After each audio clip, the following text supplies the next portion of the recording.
Philadelphia Eagles must do the following things in order to beat the Los Angeles Rams on the road in Week 12 on Sunday Night Football to capture their 7th straight win. Let's first set the foundation and take a look at how the Rams stack up in some key areas and how Philadelphia stacks up in some key areas. As for the Rams, first, their offense. They have a lot of firepower there, but the numbers don't necessarily back up the talent that they have on the offensive side of the rock, and with Sean McVay being the brilliant, creative, and forward-thinking offensive mind that he is. The Rams have struggled a little bit as far as their production on that side of the football. 21.3 points per game, that's 21st in the NFL. They are 17th in yards per game at 336. They're only averaging 5.4 yards per play, middle of the pack in the NFL as well. They have been uncharacteristically bad on third downs, under 34%. That ranks 27th among 32 teams. And when they get inside the red zone, they're only scoring touchdowns 50% of the time. That's 25th in the NFL. Defensively for the Rams, this is a young defense that started the year getting dump trucked by some teams. They were struggling. The last few weeks, though, they've started to be better against the run, generating a pass rush, limiting explosive plays, but still for the season, surrendering 23.9 points per game. That's 22nd in the league. 23rd in yards per game, 24th in yards per play, 16th on third downs. They have been good at limiting teams in the red zone, though, only giving up a touchdown about 50% of the time. That is 11th in the NFL. This Eagles team, they have improved in a lot of these statistical categories during the 6-game winning streak, and with them rolling right now, they've been able to really elevate their game offensively and defensively. Kellen Moore's done a great job, I think, as the offensive coordinator for this team, and Vic Fangio just coaching his ass off as the Eagles defensive coordinator. Philadelphia putting up nearly 26 points per outing, 7th in the NFL, 5th most yards per game, just a tick under 380, 9th in yards per play at 5.8. They've done a great job generating explosive plays through the air and on the ground. 11th on third downs, 41.1%. And 11th in the red zone. That is an area where Philadelphia started to get better, especially over the last couple of weeks. Defensively, number 1 overall defense during this 6-game winning streak. They're giving up under 18 points per ball game for the season. That's 6th in the NFL.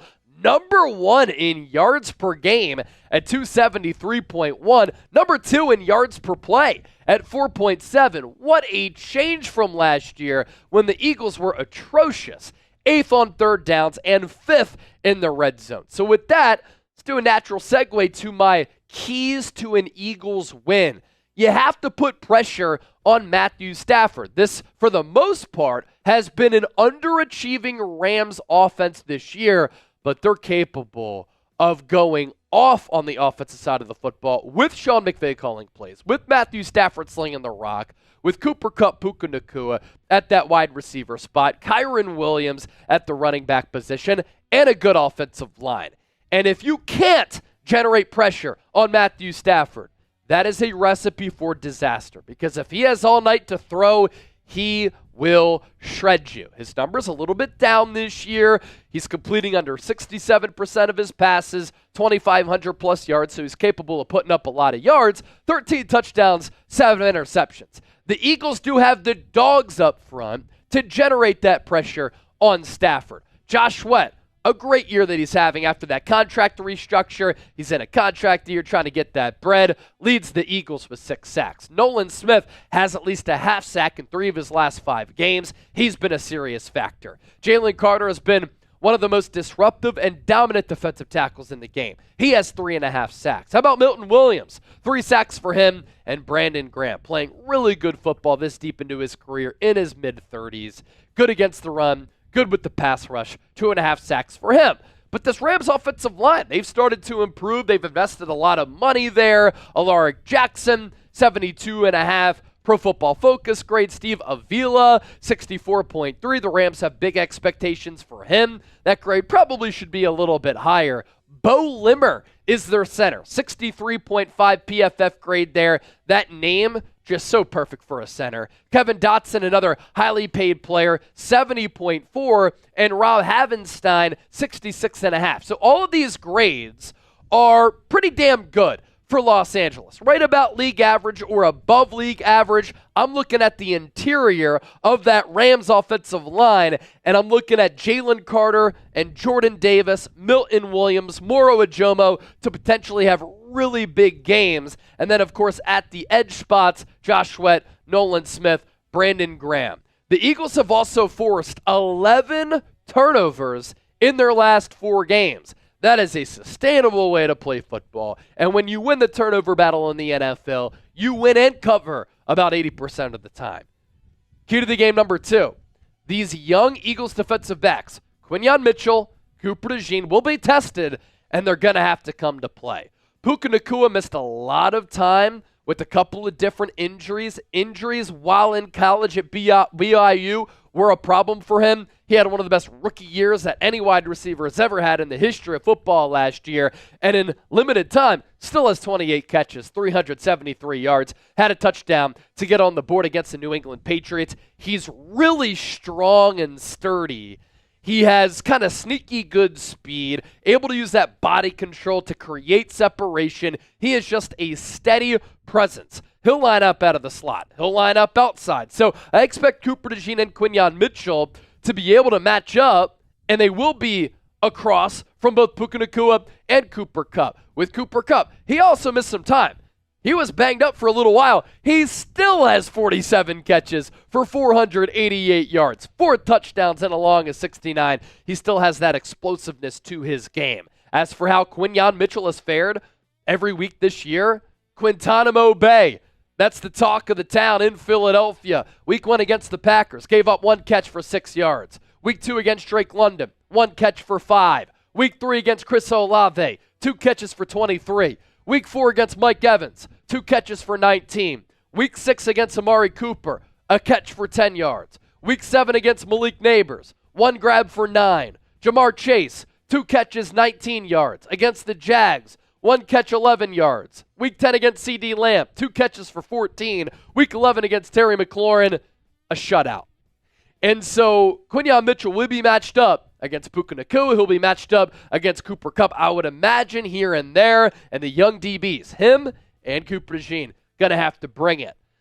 If you are a football nerd as well, when it comes down to schematics and great minds, Sean McVay against Vic Fangio. That's as good as it gets. A great coaching matchup on Sunday night. Another key matchup that I'll be honing in on, Jordan Mailata against the rookie first-round pick out of Florida State in Jared Verse. Jared Verse has had a great rookie year. He's really started to find a groove over the last several weeks, and he's putting together a great debut season. Overall Pro Football Focus grade of 86.5, a run defense grade of 85.5, pass rush grade of 82. He has been able to notch 48 pressures, 31 hurries, and he has 4.5 sacks this year. Jalen Hurts has been pressured a lot this season. His pressure per dropback rate, one of the highest marks of his career, if not the highest. I thought Jordan Mailata, him coming back, of course, helped keep Jalen Hurts a little bit more clean against Washington, but Washington was able to generate pressure on Jalen Hurts. And so this Eagles offensive line in general will have to come to play across the board. And then Mailata against Verse, it's going to be a really good matchup. Mailata coming off that hamstring injury last week, and this year an overall Pro Football Focus grade of 91.3, pass blocking grade of 92.1, run blocking grade of 87.7. No hits allowed of Jalen Hurts. Only 1 sack and then 8 pressures surrendered.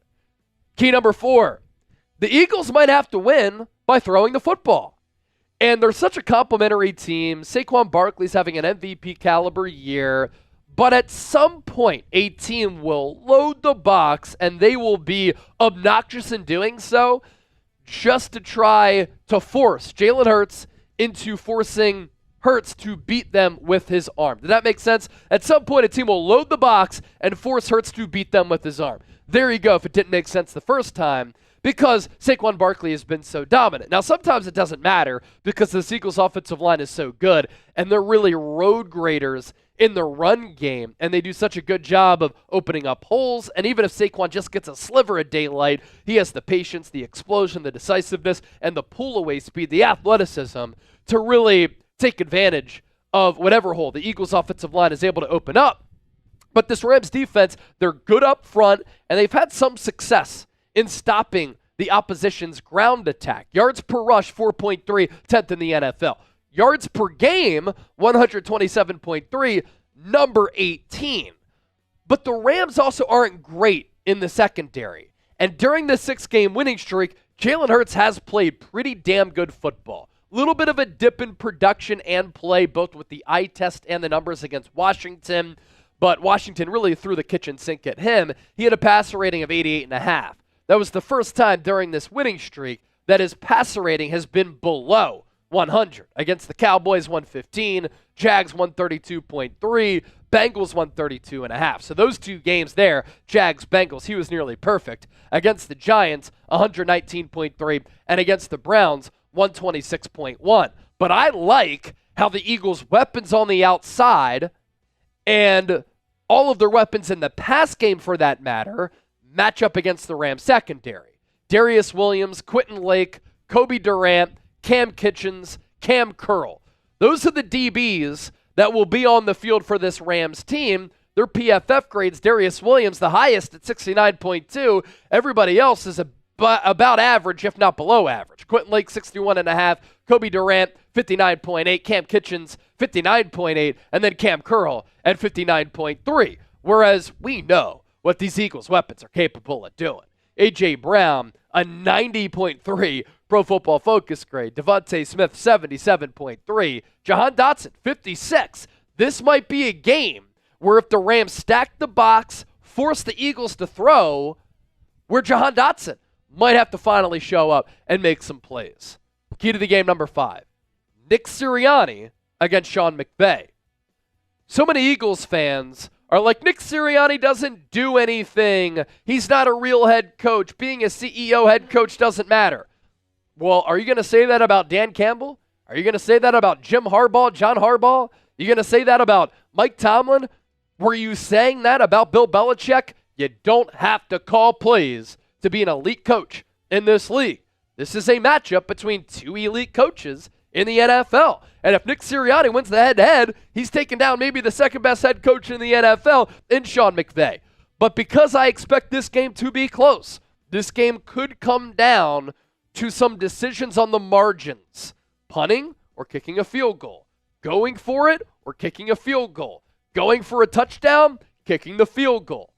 And so Nick Sirianni, this is a game that I expect to be close. And because I expect it to be close, those critical decisions on some of the money decisions could end up determining this football game. Nick Sirianni, 42-19 as a head coach. A winning percentage of just under 69%. Nice. Sean McVay, 75-50. A winning percentage of 60. Of course, he has that Lombardi trophy. A sneaky key point to this game. The Eagles have the rest advantage, having played on Thursday Night Football. The Rams were also on the road in Foxborough. So cross-country travel there, and I do think this crowd will be Eagles heavy as well. So let's leave you with this. Predict the score. Eagles-Rams, Sunday night primetime. Cannot wait. I think Philadelphia explodes offensively. They scored 35 points. They hold the Rams to just 24, and the Birds win their 7th game in a row to move to 9-2.